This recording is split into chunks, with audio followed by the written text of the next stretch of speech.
નમસ્કાર, હું છું વિક્રમ વકીલ અને તમે જોઈ રહ્યા છો હોટલાઇન ન્યૂઝ.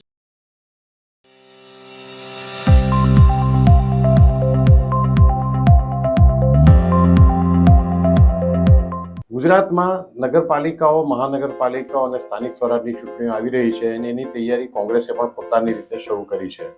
પરંતુ નવાઈની વાત એ છે કે થોડા સમય પહેલા રાહુલ ગાંધી જ્યારે ગુજરાત આવ્યા હતા ત્યારે એમણે 2 કે 3 પ્રકારના ઘોડાઓની વાત કરી. તેવા ઘોડાઓ કોંગ્રેસમાં છે, એટલે કે લગ્નના ઘોડા, રેસના ઘોડા અને યુદ્ધના ઘોડા, એવું કંઈક કહ્યું હતું. અને એમણે કહ્યું હતું હવે લગ્નના ઘોડાનો ઉપયોગ કરવામાં નહીં આવે. પરંતુ આજે એક અખબારે મથાળું માર્યું છે એમ કે કોંગ્રેસે ફરીથી એ જ રેસના ઘોડા તરીકે ઉતાર્યા છે. કારણ કે આ ચૂંટણીઓમાં જે અગત્યના હોદ્દાઓ, જે જવાબદારી આપવામાં આવી છે એ મોટે ભાગે ઘસાઈ ગયેલી રેકર્ડ જેવી છે બધી. એ જૂના જોગીઓ જેને કારણે ગુજરાત કોંગ્રેસ 30 વર્ષથી સત્તામાં નથી આવી શકી, એવાને જ પાછા એમણે તક આપી છે અને નવા યુવાનોને સાઇડ ટ્રેક કર્યા છે. ફોર એક્ઝામ્પલ કે સ્ટ્રેટેજી કમિટી, ઇલેક્શન સ્ટ્રેટેજી કમિટીના ચેરમેન તરીકે ભરત સોલંકી છે. આ ભરત સોલંકી એક એમની ગર્લફ્રેન્ડને કારણે બદનામ થયા હતા. એ જ એક માત્ર એમનું ન્યૂઝમાં રહેવાનું લક્ષણ હતું. તે સિવાય એમણે કોઈ કોંગ્રેસ માટે કામગીરી કરી નથી. એ જ રીતે શક્તિસિંહ ગોહિલ, ગુજરાતમાં હાર પછી શક્તિસિંહે રાજીનામું આપી દીધું હતું પક્ષ પ્રમુખ તરીકે. માણસ તરીકે બહુ ખાનદાન સારા છે, બધું બરાબર, પણ સંગઠનમાં એ નિષ્ફળ ગયા છે અને એમને ફરીથી આજે કેમ્પેઇન કમિટીમાં કંઈક સ્થાન આપ્યું, ચેરમેન બનાવ્યા છે. એ જ રીતે સિદ્ધાર્થ પટેલ, જૂના જોગીઓ, અમીબેન યાજ્ઞિક, જે રાજ્યસભામાં પણ ગયા હતા અને ત્યારે એમણે કંઈ ઉકાળ્યું નહોતું અને કોંગ્રેસમાં અંદર પણ ખૂબ ટીકા થઈ હતી કે અમીબેન યાજ્ઞિક જે રાજ્યસભામાં એક શબ્દ નથી બોલી શક્યા, એવાને કોઈ બ્રાઇટ માણસને તક આપવાની જગ્યાએ, કે ધારો કે જયનારાયણ વ્યાસ છે કે એવા કેટલા સારા બીજા પ્રવક્તાઓ છે જેમને તમે કોંગ્રેસ મોકલી શકજો રાજ્યસભામાં. ચાલો, એ વાત તો ગઈ. પણ હવે ફરીથી અમીબેન યાજ્ઞિકને લાવવામાં આવે છે. એ જ જૂના જોગીઓને બધા, જેને કારણે ગુજરાતમાં કોંગ્રેસ હંમેશા પાછળ રહી છે. ખબર નથી પડતી કે કોંગ્રેસ જાતે રહીને પોતાના પગ પર કુવાડો મારે છે કે કુવાડો આવીને કોંગ્રેસના પગ પર પડે છે. આ બાબતે આજે આપણી સાથે ચર્ચા કરશે જાણીતા પત્રકાર કિરીટભાઈ ત્રિવેદી. કિરીટભાઈ, હોટલાઇન ન્યૂઝમાં આપનું સ્વાગત છે. જી, ધન્યવાદ છે. કિરીટભાઈ, આપણે અગાઉ પણ 2-3 વિડીયો બનાવેલા, લગભગ 1.5-2 મહિના પહેલા, આપણે કે કોંગ્રેસ સુધારવાનું નામ નથી લેતી. હવે આજે ફરીથી આ પુરવાર થયું છે કે જ્યારે ઇલેક્શન આવી રહ્યું છે ત્યારે કંઈક નવા તરવરિયા યુવાનોને તક આપવી જોઈએ અને જે કોંગ્રેસમાં અહીંયા એકબીજાની ટાંટિયા ક્યાંક થઈ રહે છે એવા જ નેતાઓને ફરીથી લાઇમલાઇટમાં આપ્યા છે. અને જે કે બજેટ આવશે એ બજેટ લોકો સુધી કે કાર્યકર્તાઓ સુધી પહોંચવાનું નથી અને અંદર ખવાઈ જશે અને એ જ આવનારી ચૂંટણીઓ પણ કોંગ્રેસના આ જ હાલ થશે. 100% આ જ હાલ થશે. કેમ કે જે વિદ્યાર્થી નર્સરી, જુનિયર, સિનિયર કેજી થી લઈને પ્રાથમિક કે હાયર સેકન્ડરીની અંદર હોમવર્ક કર્યા વગર આવતો હોય એને તમે કોલેજની અંદર મોકલો તો પણ એ હોમવર્ક નહીં કરે, માસ્ટર્સ કરાવશો એની પાસે તો પણ નહીં કરે. ને આ બધા તો પીએચડી થઈ ગયા છે હારમાં. છેલ્લા 35 વર્ષથી આ લોકો હારની અંદર પીએચડી થઈ ગયા છે. આ બધાની માનસિકતા એ હારના મુદ્દે પીએચડીની છે. એ લોકોની પાસે કોઈ વિઝન નથી. જેનજી આવી ગયા છે. પ્રજા એટલી આગળ નીકળી ગઈ છે તમારા કરતા, ટેકનોલોજી વાઇઝ, થિંકિંગ વાઇઝ, બધી જ રીતે. છતાં તમે આ લગ્નના ઘોડાઓને ચલાવ્યા કરો છો. એટલે સુધરવાનું નામ ન લે એનું નામ કોંગ્રેસ. વારંવાર ભૂલ કરે ને વ્યક્તિ, અને વારંવાર ભૂલ કર્યા પછી પણ એમાંથી સબક ન લે ને તો એને મૂર્ખ કહી શકાય. અને ગુજરાતની કોંગ્રેસની આ મૂર્ખતાની ચરમસીમા છે. એના એ જૂના છપાયેલા કાટલા, જૂના છપાયેલા ચહેરાઓ, જેનું કામ માત્ર ને માત્ર વડાપ્રધાન નરેન્દ્ર મોદી અને ભારતીય જનતા પાર્ટીનો વિરોધ કરવો, કોઈ પણ પ્રકારના કારણ વગર એનો વિરોધ કરવો, કોઈ પણ રીતે એને ગાળો આપવી, એ જ કામ છે છેલ્લા 30 વર્ષથી. પ્રજા તમને પણ ઓળખે છે, પ્રજા એમને પણ ઓળખે છે. પ્રજાને કોને મત આપવો એ પ્રજા નક્કી કરે છે, પરંતુ તમે ચહેરા તો કમસે કમ સારા લાવો. જે લોક સ્વીકૃત નેતા હોય એવા નેતાઓને લાવો. કોંગ્રેસની અંદર આ મોટામાં મોટી ખામી આ જ છે વિક્રમભાઈ. સંગઠનના નામે તમે સમગ્ર રાજ્યની અંદર ઝીરો છો. આમ આદમી પાર્ટી જે મુદ્દા ઉઠાવે છે એવા મુદ્દાઓ તમને મળતા નથી અથવા તમારા નેતાઓ બોલતા નથી. એના કારણો શું છે એ કોંગ્રેસે તપાસવાનું છે. અને આમ પણ ચોથી પેઢી એ બધું નામશેષ થઈ જ જતું હોય છે. આ ભારતીય પરંપરા છે કે એમાં ચોથી પેઢી, એટલે ચોથી પેઢી આમ પણ રાહુલ ગાંધી જ આવે છે કોંગ્રેસમાં. ઇન્દિરાબેને કોંગ્રેસ આવી એટલે આ ઓરિજિનલ કોંગ્રેસ તો છે જ ને. પહેલા તો દર્શક મિત્રો એ પણ સમજવું જોઈએ કે આ આઝાદી અપાવી આ કોંગ્રેસ છે જ નહીં. આ કોંગ્રેસ આઈ છે, ઇન્દિરા કોંગ્રેસ છે. એના વારસ રાહુલ ગાંધી બન્યા, પછી સોનિયા ગાંધી બન્યા, અને આ ચોથી પેઢી છે. એટલે ચોથી પેઢીએ નામ શેષ થવું એ આપણી ભારતીય પરંપરા છે. હવે કોઈ પણ બિઝનેસ હાઉસ લઈ લો, એમાં પણ ચોથી પેઢીએ બધું નામ નિશાન નખાઈ જશે. નામો નંખાઈ જ જાય, આ ભારતીય પરંપરા છે.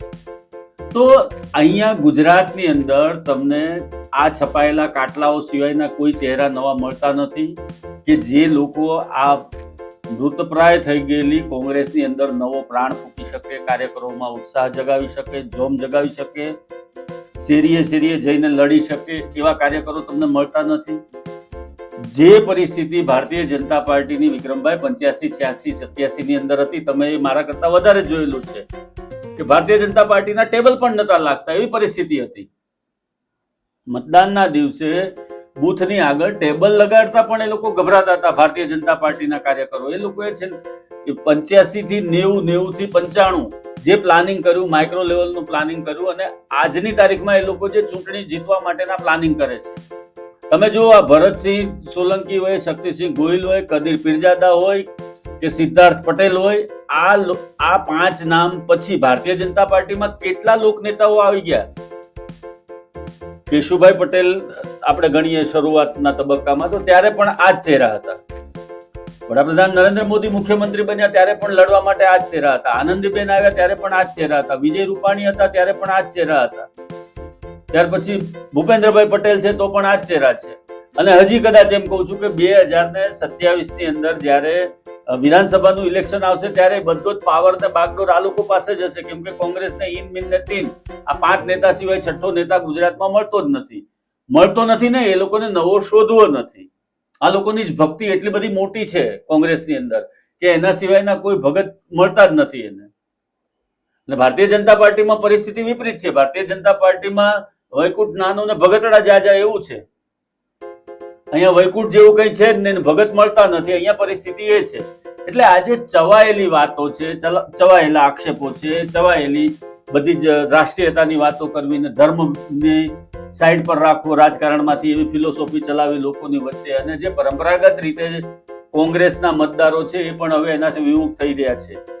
આમ આદમી પાર્ટી ભારતીય જનતા પાર્ટીની બી ટીમ તરીકે કામ કરી રહી છે ગુજરાતના રાજકારણમાં.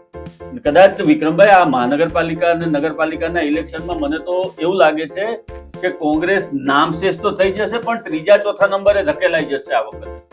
કેમ કે કોઈ તૈયારી નથી, કોઈ કરતા કોઈ હોમવર્ક નહીં, કશું જ નહીં. કોંગ્રેસના કાર્યકરોને તમે એક નવું જોમ આપો, નવા નામ આપો, કોઈ જૂથનો વ્યક્તિ ન હોય. હવે અહીંયા કોંગ્રેસની અંદર તો જૂથ કેટલા બધા છે, કેટલા બધા જૂથ છે એ લોકોના, કે આ ભરતસિંહનો માણસ ને સિદ્ધાર્થ પટેલનો માણસ ને આ જનતા દળમાંથી આવેલા સિદ્ધાર્થ ચિમનભાઈ પટેલનો માણસ ને આ કાર્યકર આ માણસનો ને આ કાર્યકર આ માણસનો. આ કાર્યકર કામ લઈને જાય પાર્ટી પાસે કે સંગઠન પાસે, તો એ કાર્યકરનું કામ એટલા માટે ન થાય કે ફલાણા ગ્રુપનો છે અથવા તો ઢીકડા ગ્રુપનો છે. પ્રમુખમાં પણ, પ્રદેશ પ્રમુખમાં પણ એને 3 જ નામ મળે છે, ભરતસિંહ સોલંકી, અમિત ચાવડા, શક્તિસિંહ ગોહિલ. આ 3 થી તમે મને ચોથો નેતા બતાવો કે એ અર્જુન મોઢવાડિયા હતા વચ્ચે થોડો સમય માટે, પણ એ તો હવે રામ રામ કરીને જતા રહ્યા છે. તમે કોઈ જગ્યાએ સર્વાઈવ થઈ શકો એવી પરિસ્થિતિમાં જ નથી. ત્યારે તમે આ 3 ને ડિક્લેર કરો કે 33 ને ડિક્લેર કરો, કોઈ ફરક જ નથી પડવાનો એના. કિરીટભાઈ, આ તો તમે જુઓ તો બધા જ જૂના માણસ હોય, કોઈ પણ નવું નામ ઇટ મીન્સ નહીં, એમને કોંગ્રેસ પાસે નથી એવું નથી, પણ એમને કોઈ પણ કારણસર એમને બ્રેક નથી. હું તમને એક નામ આપું, મુમતાઝ પટેલ, જે અહમદ પટેલના દીકરી છે. હમણાં એમને મીડિયા પર જોઉં છું, ટીવી ચેનલો પર કે ડિજિટલ મીડિયામાં એટલું સરસ બોલે છે. મીડિયા સેવી છે, એગ્રેસિવ છે, ભાજપની નબળાઈ શોધીને લોકો સમક્ષ મૂકે છે. ભરૂચ વિસ્તારમાં, આદિવાસી વિસ્તારમાં એને સુંદર કામ કર્યું છે.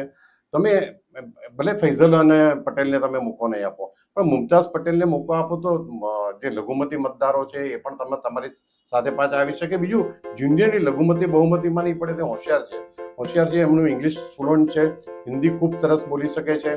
તો તમે એવી કોઈ વ્યક્તિઓને બનાવો. હું તો કહું છું કે એમને મુમતાઝ પટેલને પક્ષ પ્રમુખ પર શું કામ નહીં બનાવી શકે? એક મહિલાને કોંગ્રેસે વર્ષોથી ગુજરાતમાં કોઈ મહિલાને પક્ષ પ્રમુખ અગાઉ બનાવી છે કે નહીં, મેં 85 થી પછી મેં જોયું નથી કે અગાઉ પણ એ પહેલા કોઈ બન્યા હોય. તો તમારે એક નવો ચીલો ચાડવો છે. એમ બી તમારે ગુમવાનું શું છે? હા, ગુમાવવાનું તમારે 5, 10, 8, 10 બેઠકો છે, તો એનાથી તો નબળી પરિસ્થિતિ થવાની નથી. તો તમે કોઈ ટેલેન્ટેડ માણસોને લાવીને એકવાર જુગાર રમી નાખો, એમને તમે પ્રમુખ સ્થાને બેસાડી દો ગુજરાતના અને તમામ સત્તા આપી દો. ઉપરથી દૂરસંચાર કરવાનું રાહુલ ગાંધીએ બંધ કરવું જોઈએ, કારણ કે રાહુલ ગાંધી જે કોઈ નિર્ણય લે છે એનાથી કોંગ્રેસને ફાયદો કરતાં નુકસાન વધુ થાય છે. એટલે રાહુલ ગાંધીએ પહેલાં તો ગુજરાતની આંતરિક કોંગ્રેસની એમાં જે સ્ટ્રેટેજી નક્કી કરવાની હોય છે એમાં ચંચુપાત કરવાનું બંધ કરી દેવું જોઈએ. અને જયરામ રમેશ પણ એટલા જ ડફોળ છે કે રાહુલ ગાંધીના બીજા સલાહકારો પણ કોઈ કામના નથી. બીજી વસ્તુ કહું તમને સાહેબ કે ગુજરાતી તરીકે સામ પિત્રોડા જેવા ટેકનોક્રેટ વ્યક્તિને બુદ્ધિજીવીઓ સ્વીકારે છે અને સુરતે તો સામ પિત્રોડાનું બહુ મોટું સન્માન કર્યું છે. ભારતીય જનતા પાર્ટીના હાલના રાજ્યસભાના સાંસદ ગોવિંદભાઈ ધોળકિયાએ એમને સંતોકબા એવોર્ડ પણ આપ્યો છે. 1 કરોડ રૂપિયાનો એવોર્ડ છે, વર્ષમાં એ 2 કે 3 વ્યક્તિને આપે છે. તો આવો એવોર્ડ મેળવનાર સામ પિત્રોડાનો તમે ગુજરાતની અંદર, સૌરાષ્ટ્રની અંદર કેમ નથી ઉપયોગ કરતા? ચાલો એની પાસે એને ઉતારો તમે ગુજરાતના મેદાનમાં, એને કોઈ પ્રમુખ પદની જરૂર નથી, પણ એને તમે કેટલી વખત ગુજરાતની અંદર મોકલ્યા અને શું પરિસ્થિતિ છે કાર્યકરોની સાથે મોકલ્યા કે એ તો ઇન્ટરનેશનલ કોંગ્રેસના પ્રેસિડેન્ટ છે, એવી બધી મોટી જવાબદારી છે એની પાસે. તો એ ગુજરાતી સામ પિત્રોડાને આજે બુદ્ધિજીવી લોકો સન્માન આપે છે સાહેબ. વિક્રમભાઈ એ ટેકનોક્રેટ માણસ છે અને એ ઘણું બધું કોંગ્રેસને આપી શકે એમ છે. તમે એનો ઉપયોગ કેમ નથી કરતા ગુજરાતની અંદર?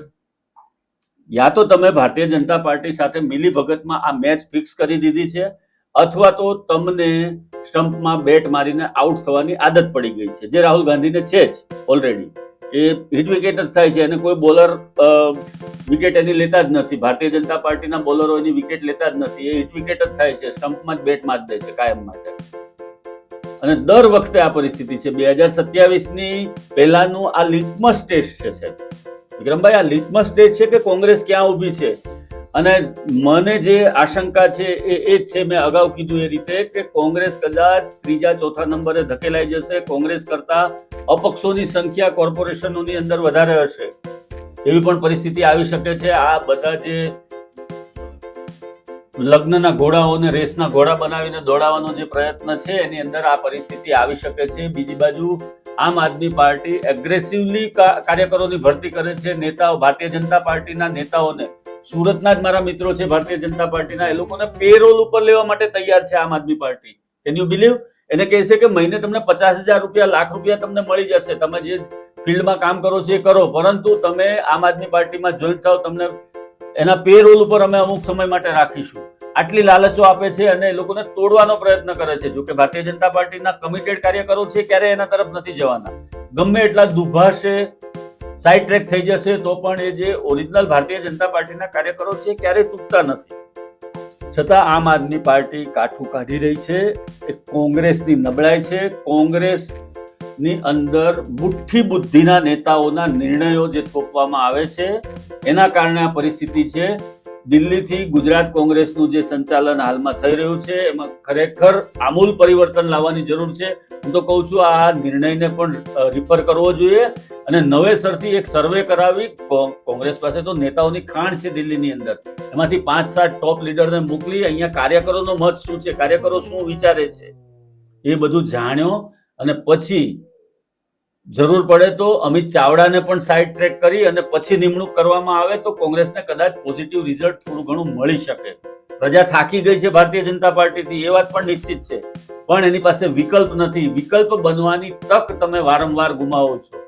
તમે 2015ના આંદોલન પછી 2017માં તમે 80 સીટ સુધી પહોંચી ગયા હતા, ત્યાંથી તમે 8 પર આવી ગયા છો એમ કહી શકાય. આ ઘટાડો થયો છે આમ આદમી પાર્ટીના કારણે. આમ આદમી પાર્ટી એનું જોર વધાર્યું છે. હજી તમે ઊંઘતા રહેશો અને આવા નિર્ણયો કાર્યકરોની ઉપર થોપતા રહેશો તો હજી તમને 8માંથી પણ શૂન્ય થતા વાર નહીં લાગે. આ ગુજરાતની જનતા છે અને ગુજરાતની જનતાને તમારે જો કંટ્રોલ કરવી હશે અને તમારા તરફ વાળવી હશે તો કંઈક નવી વાત લઈને આવવું પડશે. જી કિરીટભાઈ, બીજી વસ્તુ કહું વિક્રમભાઈ તમને કે ભારતીય જનતા પાર્ટી સત્તા ઉપર આવી, ઓલમોસ્ટ 92માં એ લોકો 50-50 સત્તામાં હતા ચીમનભાઈ પટેલની સાથે. ત્યાર પછી એ લોકો નવું સૂત્ર લાવ્યા, ભય, ભૂખ અને ભ્રષ્ટાચાર રહિત શાસન. નથી ભય ઓછો થયો, નથી ભ્રષ્ટાચાર ઓછો થયો, નથી ભૂખ ઓછી થઈ, હજી તમારે મફત અનાજ વેચવું પડે છે. આ બધા મુદ્દાઓ કેવા મુદ્દાઓ છે કે જે સામાન્ય માણસને તરત જ ચોટ પહોંચાડી શકે. તમે ત્યાં કાચા પડો છો. તમે ધર્મના નામે ઝીરો થઈ જાવ છો. તમે વિકાસની વાત કરે છે, ક્યાં છે વિકાસભાઈ? ગુજરાતની અંદર આટલા કુપોષિત બાળકો છે, લાવો મુદ્દો આરટીઆઈ કરીને લાવો બધું બહાર. કુપોષિત બાળકોનો બહુ મોટો મુદ્દો છે ગુજરાતની અંદર. 30 વર્ષથી એક જ પાર્ટીનું શાસન છે ને આ રાજ્યના બાળકો કુપોષિત છે. એમ તો કોંગ્રેસની જે ઇમેજ છે એન્ટી હિન્દુ, અને ખરેખર જે લોકો હમણાં સોનિયા ગાંધીએ એક એડિટોરિયલ લખ્યો 2 દિવસ પહેલા, અને એમણે કહ્યું કે નરેન્દ્ર મોદીએ કેમ કે દુઃખ વ્યક્ત નહીં કર્યું. અરે પણ ઈરાન આપણી સાથે કોઈ દિવસ ઊભું નથી રહ્યું. એની સામે ગલ્ફના દેશો આપણા લગભગ 90 લાખ કામ કરે છે માણસો ભારતીય, અને રોજગારી પૂરી પાડે છે. દુબઈમાં આપણા બધા કેટલા બિઝનેસમેન બસ્યા છે. તો ગલ્ફના દેશોને પડખે રહેવું કે ઈરાનની પડખે રહેવું, એટલું બી કોંગ્રેસને ખબર નથી કે ઈરાનમાં આપણા ભારતનો કોઈ આર્થિક હિત નથી. ત્યાં આપણા કોઈ લોકો નોકરી પર ધંધા માટે જતા નથી, જ્યારે ગલ્ફના દેશો જેને ઈરાન પોતાનું દુશ્મન માને છે અને એના પર રોકેટ મારો કરે છે. તો નરેન્દ્ર મોદી કયા મોડે ઈરાનના જે પેલા ખોમેનને એને આશ્વાસન આપે? અને એટલે કોંગ્રેસ આ સેલ્ફ ગોલ કરે છે. જ્યારે આ સોનિયા ગાંધીના પ્રચાર તંત્ર પાછી ગામ બજાવીને કહે છે રાહુલ ગાંધીને બધા કે નરેન્દ્ર મોદી કેમ ચૂપ છે. અરે ભાઈ, નરેન્દ્ર મોદી હોશિયાર છે એટલે ચૂપ છે. એને ખબર છે વૈશ્વિક રાજકારણમાં તમારે ક્યારે ચૂપ રહેવું એ વધારે અગત્યનું છે. બોલ કર્યા કરવાથી વૈશ્વિક રાજકારણમાં તમારી પ્રતિષ્ઠા જોખવાઈ જાય. તમારે દેશહિત વિચારવું પડે પહેલા. ચોક્કસ. અને આ એ જ ખેમેની છે કે જેણે કાશ્મીરની અંદર જ્યારે આતંકવાદી હુમલા થતા હતા ત્યારે આપણી વિરુદ્ધમાં એમણે સ્ટેટમેન્ટ આપ્યું હતું. આ એ જ ખેમેની છે કે જેણે ઓપરેશન સિંદૂરનો પણ વિરોધ કર્યો હતો. એને ખલીફા બનવાનો બહુ શોખ છે. ઇસ્લામિક રાષ્ટ્રોની અંદર ખલીફા બનવાનો એને બહુ શોખ હતો. આ તો જે પ્રમાણેનું અત્યારે ઇન્ટરનેશનલ લેવલે કંઈ ચાલી રહ્યું છે, જે કંઈ થઈ રહ્યું છે, એની અંદર આ લોકોની કોઈ કરતા કોઈ વિઝન નથી. સાહેબ, ઇઝરાયલ સાથે જ્યારે આપણે સંબંધો સુધારવાની તક હતી ત્યારે ઇન્દિરાબેન ગાંધી, મને બરાબર યાદ છે કે ઇન્દિરાબેન ગાંધી યાસર અરાફતને, પેલેસ્ટાઇનના નેતા હતા, ઉગ્રવાદી નેતા કહી શકાય એવા, એને ગળે મળતા હતા. જનરલ જિયા ઉલ હકે જે આતંકવાદની શરૂઆત કાશ્મીરની અંદર કરી 80 થી 90 ના દાયકાની અંદર, ત્યારે એને કડક હાથે ડામી દેવાની જવાબદારી કોની હતી? સત્તા તો તમારી જ હતી. તમે કેમ એ ન કરી શક્યા? શ્રીલંકા સળગતું હતું ત્યારે તમે અહીંયાથી લશ્કરી સહાય મોકલી અને એના બદલામાં તમને શું મળ્યું? રાજીવ ગાંધીની હત્યા થઈ ગઈ. એ જ શ્રીલંકન જે LTTE ના ઉગ્રવાદીઓ હતા એણે જ કરી.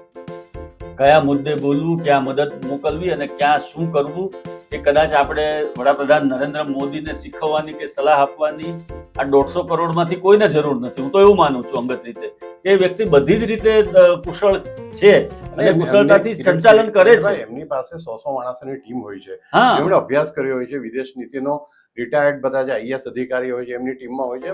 વડાપ્રધાન કે પોતે જાતે નિર્ણય ન લેતા, એને સલાહકારોને પૂછવું પડતું હોય છે. આખી ટીમ વિદેશ નીતિની બાબતે અમુક ટીમ નક્કી કરે છે, દેશની નીતિની બાબત મોટી, આર્થિક નીતિ બાબતે મોટી ટીમ હોય. ત્યારે બધા આજે આપણે મૂળ કોંગ્રેસની વાત પર પાછા આવીએ તો કોંગ્રેસની અધોગતિ પાછળના જે કારણો છે એમાં અહીંયા ધારો કે કોંગ્રેસના લોકલ નેતાઓ ગમે એટલી મહેનત કરે, પણ ઉપરથી જ આ હાઈકમાન્ડ કે રાહુલ ગાંધી કે પ્રિયંકા ગાંધી એવા વિચિત્ર નિવેદનો કરી નાખે એ બધી મહેનત આ લોકોની ચૂંટણીને 2 દિવસ પહેલા પાણીમાં નાખી જાય. જેમ કે મણિશંકર અય્યરે 2017ની ચૂંટણી પહેલા એ પહેલા એવું નિવેદન કર્યું હતું, નરેન્દ્ર મોદી માટે નીચ માણસ છે. એટલે નરેન્દ્ર મોદીએ એ ઉચકી લઈને એને કેમ્પેનનો મુદ્દો બનાવ્યો અને એમાં કોંગ્રેસનું ધોવાણ થઈ ગયું. એટલે આ પ્રકારના કોંગ્રેસની જે ખડગેમાં પણ કઈ લાંબી પેલી નથી. ખડગે તો એના બિચારાને હિન્દી બોલતા નથી આવડતું, એને કઈ અંગ્રેજી બોલતા નથી આવડતું. બધું માંડ ચાલી શકે છે, ઉભા રહી શકે. 85-86 ની ઉંમર થઈ ગઈ છે. હવે એની ઉંમર જે થઈ છે ને એટલી જ આયુષ્ય, હવે જેટલી ખડગેની આયુષ્ય બાકી છે એટલી જ ગુજરાતમાં કોંગ્રેસની આયુષ્ય બાકી છે એવું કહી શકાય.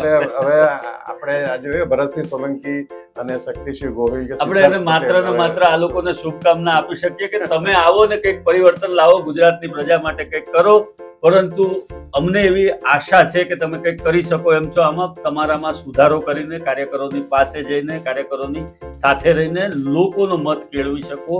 શક્તિસિંહ બાપુ માટે વિક્રમભાઈ, અંગત રીતે હું તો એમને જાણું છું લોકજીવનની અંદર પણ, જેવું વડાપ્રધાન નરેન્દ્ર મોદીનું બેદાગ જાહેર જીવન છે એટલા જ લેવલનું બેદાગ જાહેર જીવન શક્તિસિંહ બાપુનું છે. કોઈ આંગળી ન ઉઠાવી શકે એમના ઉપર. તો બાપુ જેવા વ્યક્તિને તમે હેરેસ કરતા હો કોંગ્રેસની અંદર, તો એ બી કાલ સવારે પછી ભારતીય જનતા પાર્ટીમાં જતા રહે તો પછી નહીં સાચવી શકો તમે એને. એટલે આપણે ટૂંકમાં કહીએ તો કોંગ્રેસ માટે ભવિષ્ય અંધકારમય જે દેખાતું હતું એમાં વધારે શેડ અંધકાર બ્લેક થઈ ગયો છે એવું લાગે છે. થેન્ક યુ વેરી મચ કિરીટભાઈ. જી ધન્યવાદ. આવા પ્રકારના વિડીયો તમને જોવા ગમતા હોય તો હોટલાઇન ન્યૂઝ ચેનલને લાઇક, શેર અને સબસ્ક્રાઇબ કરો.